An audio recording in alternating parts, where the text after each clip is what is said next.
mtu unakuta una UTI sugu, umetumia Azuma, umetumia sijui nini imegoma, afu unasema vitu vya asili havisaidii. Jaribu hii hapa, afu utanipa mrejesho. Hapa kuna hii hapa kitunguu saumu, hapa kuna vivyo banguliwa, afu kuna hiki hapa kizima. Hiki nakipasua na kimenya. Hivi hapa na vyenyewe na vimenya hivi, na vimenya. Hivi vitunguu saumu. Kuna tangawizi hapa ukubwa wa kidole gumba, lakini mimi napendaga iwage kalikali. Kwa hiyo hapa vipo hivi viwili. Hii tangawizi narudia jamani, usimenye. Ioshe tu vizuri, unaikatakata, unaichop, unaikatakata vidogo vidogo.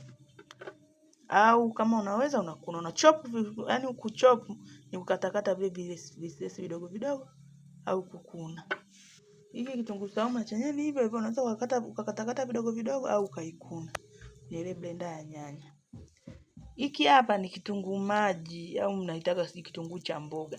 Hii usidharau, yani hii ni antibacterial nzuri sana. Ukiitumia inasafisha. Kuchanganya hii kombo ya hivi vitu vitatu hivi ni balaa, yani hutajutia. Unakatakata kitunguu maji na chenyewe hichi unakata katika, yani unakatakata kama vile unataka uunge. Halafu unachukua maji kwenye chupa. Unachukua maji unayachemsha, kisha chemka ile maji, unaweza ukaweka ule mchanganyiko wako kwenye chupa au ukachemsha. Yaani unachemsha tu hata kama kwa dakika 10 hivi kinanilia ni kichemke. Unaiacha itulie. Maji hapo unaweka lita 2. Unakuwa unakunywa asubuhi na jioni. Asubuhi na jioni. Ndani ya siku 7 nenda kapime hiyo UTI sijui nini. Yaani unaona wewe mwenyewe afadhali. Hata kama ulikuwa unawashwa, yani kwa bibi watu unawashwa, unaona kabisa unakuwa poa. Hii hapa kitunguu saumu hii inasaidia magonjwa mengi sana. Hii hapa, lakini sana sana kwenye kusafisha hizi njia za mikojo. Yani unakuwa poa. Hii tangawizi hii usidharau. Hii tangawizi inasaidia magonjwa mengi sana. Ikiwemo kupunguza uzito, yani ni kutoa UTI, kusafisha njia ya mkojo, mfumo mzima hivi wa uzazi.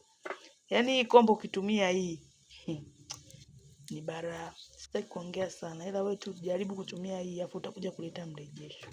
Kwa tips kama hizi jamani, usiache kunifuatilia hivyo.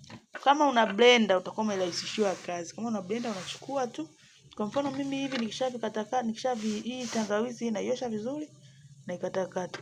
Hivi hapa na penyewe naviosha vizuri. Hiki kitunguu saumu, kitunguu maji na katakata kidogo na kiosha na katakata kidogo kidogo. Nitakiblend kwenye hii blender humu, nitaweka humu kwenye blender humu. Kwenye hii blender yangu kishaweka humu nitaiblend.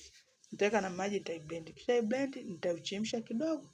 Kisha chemsha kidogo nitaiacha ipoe. Nitaiweka kwenye jagi.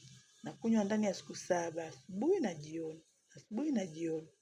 Yaani hata kama ulikuwa unahisi tu miwasho hivi yote inaisha. Ndani ya siku 7 inaisha yote. Kama umependa tips hii jamani, usiache kunifollow, kunifuatilia, kucomment, na kama umejaribu kutumia hii, yani usiache jamani kuleta mrejesho. Asante jamani, nawapendeni.